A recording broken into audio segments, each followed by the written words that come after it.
अकबर साबिर पाक का जलाल मशहूर था। यही शमसुद्दीन तुर्क पानीपती ने सवाल कर दिया, हुजूर फना किसे कहते हैं, बका किसे कहते हैं? हुजूर बोलते तो हैं लेकिन मतलब समझ में नहीं आता। साबिर पाक ने फरमाया वक्त आने पे जवाब दूंगा। जब विसाल का वक्त करीब आया, शमसुद्दीन पानीपती को बुलाया, फरमाया सुनो, जब हमारा विसाल हो जाए, इंतकाल हो जाए, हमें गुस्ल देने की जरूरत नहीं, कफन पहनाने की जरूरत नहीं। कहा हमारे हुजरे का दरवाजा बंद कर देना, सब गैब से हो जाएगा। फरमाया मेरे जनाजे की नमाज भी कोई ना पढ़ाए। कहा हुजूर तब कौन पढ़ाएगा? फरमाया एक घुड़सवार आएगा और वो आकर के नमाज जनाजा पढ़ाएगा। अल्लाह अकबर। शमसुद्दीन तुर्क पानीपती को सारी बातें याद थी। साबिर पाक कलियरी जब इस दुनिया ज़ाहिरी से पर्दा कर गए, हुजरे का दरवाजा बंद कर दिया गया, अंदर से पानी छलकने की आवाज आती रही, अंदर से गुस्ल की आवाज आती रही। थोड़ी देर के बाद जब पानी की आवाज शांत हुई तो दरवाजा खोला, देखा साबिर पाक को गुस्ल दिया हुआ है और आप कफन पहने हुए हैं। अल्लाह अकबर। ये है साबिर पाक कलियरी। अब उसका इंतजार हो रहा है जो नमाज जनाजा पढ़ाएगा। बड़े बड़े औलिया लाइन में लगे हुए हैं, बड़े बड़े औलिया सफ में लगे हुए हैं, अपने वक्त के जय्यद उलमा सफ में लगे हुए हैं, मुरीदीन सफ में बांधे खड़े हुए हैं। शमसुद्दीन पानीपती से किसी ने कहा अरे नमाज जनाजा तो शमसुद्दीन पानीपती ही पढ़ाएंगे, क्योंकि सुबह भी साबिर पाक के साथ में रहे, दोपहर को भी साबिर पाक के साथ में रहे, शाम को भी साबिर पाक के साथ में रहे, खलबत में साबिर पाक के साथ हैं, जलवत में साबिर पाक के साथ हैं, सफर में साबिर पाक के साथ हैं, हजर में साबिर पाक के साथ हैं। हर वक्त साबिर पाक के साथ जो रहे, जिसे साबिर पाक बड़ी मोहब्बत फरमाए, उसे शमसुद्दीन तुर्क पानीपती कहते हैं। कहा यही तो नमाज जनाजा पढ़ाएंगे। तब शमसुद्दीन पानीपती ने कहा मैं नमाज जनाजा नहीं पढ़ाऊंगा, बल्कि मेरे पीर का ये कहना है कि एक घुड़सवार आकर के मेरी नमाज जनाजा पढ़ाएगा। हजरात गिरामी, अब इंतजार हो रहा है उस घुड़सवार का।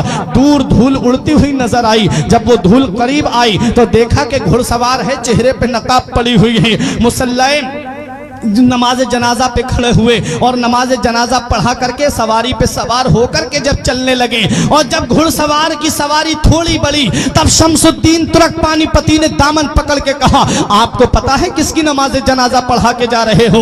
ये वो अल्लाह का वली है जिसकी शान सारी दुनिया में मशहूर है, ये वो अल्लाह का महबूब बंदा है जिसका जलाल सारी दुनिया में मशहूर है। आप जिनकी नमाज जनाजा पढ़ा के जा रहे हो, ये अल्लाह का मुकर्रब बंदा है, ये अल्लाह का नेक बंदा है, ये अल्लाह का वली है। कल मेरे साबिर की तारीख लिखी जाएगी, कल मेरे साबिर की हिस्ट्री लिखी जाएगी, कल मेरे साबिर का इतिहास लिखा जाएगा और दुनिया वाले मुझसे सवाल करेंगे ए शमसुद्दीन पानीपती, सुबह को तुम साबिर पाक के साथ में थे, दोपहर को तुम साबिर पाक के साथ में थे, शाम को तुम साबिर पाक के साथ में थे, सफर में तुम साथ रहे, हजर में तुम साथ रहे, खलबत में तुम साथ रहे, जलवत में तुम साथ रहे, हर वक्त तुम साबिर पाक के साथ में थे। जरा बताओ साबिर पाक की नमाज जनाजा किसने पढ़ाई थी? हुजूर मैं उनको क्या जवाब दूंगा? कल जब तारीख लिखने वाले मुझसे सवाल करेंगे साबिर पाक की नमाज जनाजा पढ़ाने वाले का नाम बताओ, जब इतिहास लिखने वाले मुझसे पूछेंगे साबिर पाक की नमाज जनाजा पढ़ाने वाले का नाम बताओ,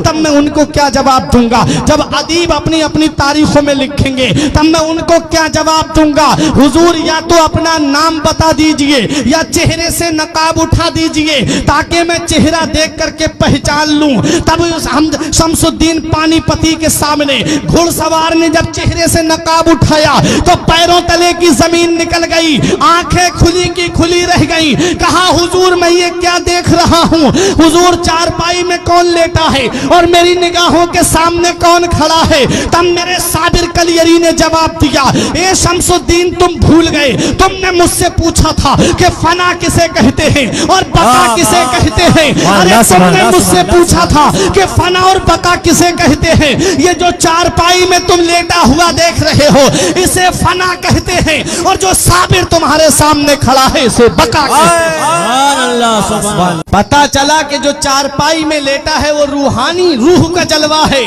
اور جو صابر کلیری سامنے کھڑے ہیں اسے روحانیت کہتے ہیں، اسے روحانیت کہتے ہیں۔ روح الگ ہوتی ہے، روحانیت الگ ہوتی ہے۔ جسے روحانیت کا مقام ملتا ہے وہ لوگوں کی امداد کرتا ہے، جسے روحانیت مل جاتی ہے وہ لوگوں کی مشکلیں دور کرتا ہے، جسے روحانیت مل جاتی ہے وہ جب جہاں ان کا چاہنے والا پکارتا ہے وہ وہاں پہنچ جاتے ہیں۔ تبھی تو میرے غوث نے فرمایا تھا نظر تو الی بلاد اللہ جمعہ کا خردلۃ علی حکم اتصالی، میں اللہ کے تمام شہروں کو ایسے دیکھ رہا ہوں جیسے کوئی اپنی ہتھیلی پر رائی کے دانے کو دیکھ رہا ہو۔ یہ کیا ہے؟ یہ روحانیت کا جلوہ ہے۔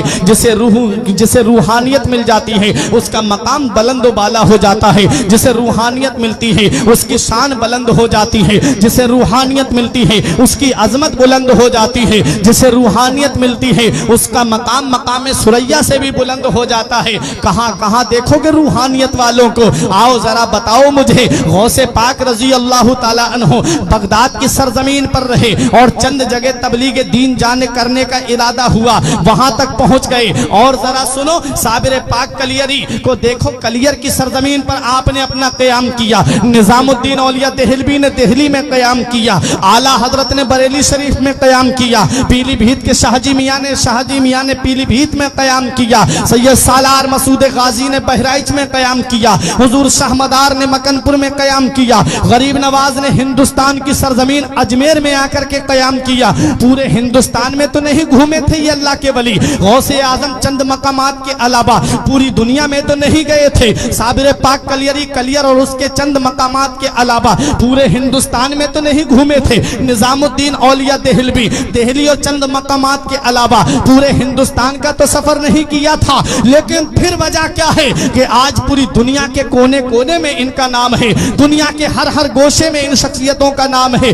کون سا ایسا کمال کیا؟ اللہ قرآن میں فرماتا ہے جو اچھے کام کرتا ہے، ایمان لاتا ہے، اچھے کام کرتا ہے، اللہ فرماتا ہے اس کی محبت کو ہم عنقریب پوری دنیا میں عام کر دیں گے۔ پتا چلا یہ اللہ والے وہ ہیں، انہوں نے لوگوں کو راضی نہیں کیا بلکہ اللہ اور اس کے رسول کو راضی کیا۔ اور حدیث پاک ہے من کانا للہ کان اللہ لہو، جو اللہ کا ہو جاتا ہے اللہ اس کا ہو جاتا ہے۔ اللہ جس کا ہو جاتا ہے پھر اس کا نام مٹنے نہیں دیتا، پھر اس کا نام اندھیرے میں نہیں رہنے دیتا۔ یہی وجہ ہے کہ غوث اعظم اللہ کے ہو گئے اور اللہ غوث اعظم کا ہو گیا۔ پوری دنیا میں غوث اعظم کا نام ہے۔ غریب نواز نے اپنے اللہ کو راضی کیا، غریب نواز نے اپنے رسول کو راضی کیا، اللہ اور اس کے رسول نے غریب نواز کا نام اندھیرے میں نہیں رہنے دیا۔ پوری دنیا میں آج غریب نواز کا نام موجود ہے۔